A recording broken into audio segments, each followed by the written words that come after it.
আগামী 12ই জুন পালিত হবে জামাই ষষ্ঠী। আদরের জামাইকে এই দিন আপ্যায়ন করে ভুরিভোজ করান শাশুড়ি মায়েরা। জামাই ষষ্ঠী অরণ্য ষষ্ঠী নামেও পরিচিত। বাংলার লোকালয়ে দেবী মা ষষ্ঠী হলেন উর্বর তার দেবী।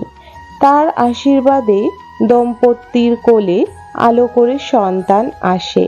সন্তান লাভ ও তাদের মঙ্গল কামনায় মা ষষ্ঠীর পুজো করে থাকেন বাঙালির মায়েরা।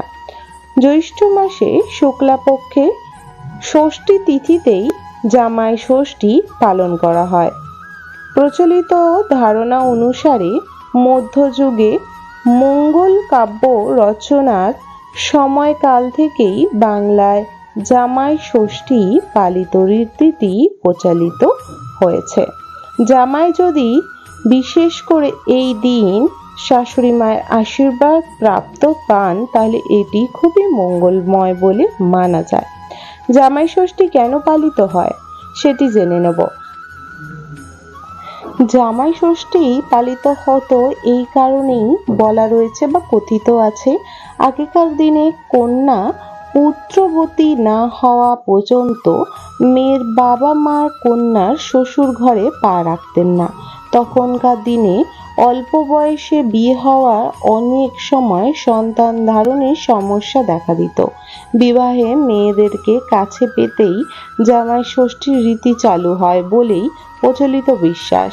এই তিথিতে মেয়ে জামাইকে নিমন্ত্রণ করে বছরে একবার অন্তত মেয়ের মুখ দর্শন করা যেত। স্বামীর গৃহে মেয়ে যাতে সুখে শান্তিতে বাস করতে পারে সেই উদ্দেশ্যেই এই লোকলিত বা এই কার্যটি করা হয়ে থাকত। ষষ্ঠী পুজোর উপকরণ কি কি লাগে সেটি জেনে নেব। ষষ্ঠী পুজোর উপকরণে আম পাতা, তাল পাখার যে তাল হাত পাখা সেইটি, তার সঙ্গে ধান, দূর্বা, 5 রকমের বা যে ফুল সেটি লাগে, 5 রকমের ফল লাগে, বেল্ল পাতা লাগে, সাদা সুতো ও হলুদ সুতো দরকার পড়ে। জামাই ষষ্ঠী পালনের নিয়ম। শাস্ত্রমতে এই পুজোর কাঁঠাল পাতার উপরে 5, 7 বা 9টি রকমের ফল কেটে সাজিয়ে রাখতে হয়। জ্যৈষ্ঠ মাসে আম, লিচু, কাঁঠাল নানা রকম বাহারি ফল দিয়ে সাজানো হয়ে থাকে। তাই এই মরশুমে ফলগুলি সেই পাত্রে দিতে হয় বা সেই পাতার উপরে সাজিয়ে দিতে হয়। সঙ্গে থাকে 108টি আটি দূর্বা। এই দিনে ষষ্ঠী পুজোর জন্য শাশুড়িরা ভোরবেলায় স্নান সেরে এই দিন ঘটে জল ভরে নেন।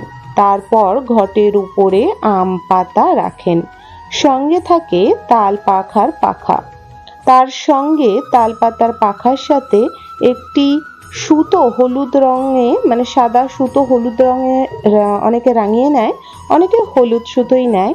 বেল পাতা দিয়ে গিঠি বেঁধে ডোর তৈরি করা হয়। একে ষষ্ঠী ডোর বলা হয়ে থাকে। বন্ধুরা, এবার মা ষষ্ঠীর পুজোর পালা। কাটার ফলের ডালা সঙ্গে ফুল, দূর্বা, ষষ্ঠীর ডোর দিয়ে মায়ের ষষ্ঠী স্থানে গিয়ে পূজা করে আসে মা শাশুড়ি মারা। জামাই এলে তার কপালে দইয়ের ফোঁটা দেওয়া হয়। সেই দূর্বার আটি ঘটের জলে ভিজিয়ে তাল পাখায় ভালোভাবে হাওয়া করে দেওয়া হয় জামাইদের।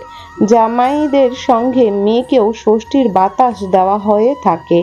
এবার জামাইয়ের বিশেষ করে যে হাতের কবজি সেখানে কিন্তু মা ষষ্ঠীর আশীর্বাদযুক্ত ডোরটিকে বেঁধে দেওয়া হয়। বেঁধে পাখার হাওয়া শাশুড়িরা দেয় আর 60 60 60 বলে ধান ও দূর্বা দিয়ে আশীর্বাদ করেন। জামাইকে আশীর্বাদ করে জামা কাপড় উপহার হিসেবে দেওয়ার রীতি রয়েছে। জামাইকে ফল ও মিষ্টি সঙ্গে নানা রকম বাহারি খাবার আপ্যায়ন করা হয় জামাইকে খাইয়ে। এই দিনটি বিশেষ করে জামাই ও শাশুড়ির জন্য একটি অতি পবিত্র ও মঙ্গলময় দিন হিসেবে পালিত হয়ে আসে প্রতিটি গৃহে। এই দিন অনেক সুখ ও শান্তি নিয়ে আসে দুই পরিবারের মাঝখানে। বিশেষ করে এই দিনে আপনারা যদি নিজের শাশুড়ি মাকে খুব সুন্দর ও সম্মান সহকারে এই দিন ওনাদের নামে উৎসর্গ করেন, এতে মা ষষ্ঠীর অশেষ কৃপাও পাওয়া যায়। যেহেতু এই দিন ষষ্ঠী পূজা করে থাকেন বিশেষ করে জামাই ও মেয়ের জন্য শাশুড়িরা, তাই এই দিনটি অতি মঙ্গলময় ও আশীর্বাদ প্রাপ্ত একটি দিন। আশা রাখবো বন্ধুরা আজকের ভিডিও তথ্যটি আপনাদের ভালো লেগেছে। যদি ভালো লেগে থাকে অবশ্যই একটি লাইক করবেন। কমেন্ট বক্সে জয় মা ষষ্ঠীর জয় অবশ্যই লিখবেন। অবশ্যই চ্যানেলটিকে সাবস্ক্রাইব করে রেখে দেবেন আপকামিং পূজা পাঠ, তন্ত্রকথা, জ্যোতিষশাস্ত্র, বাস্তু টিপস, টোটকা উপায় দেখার জন্য।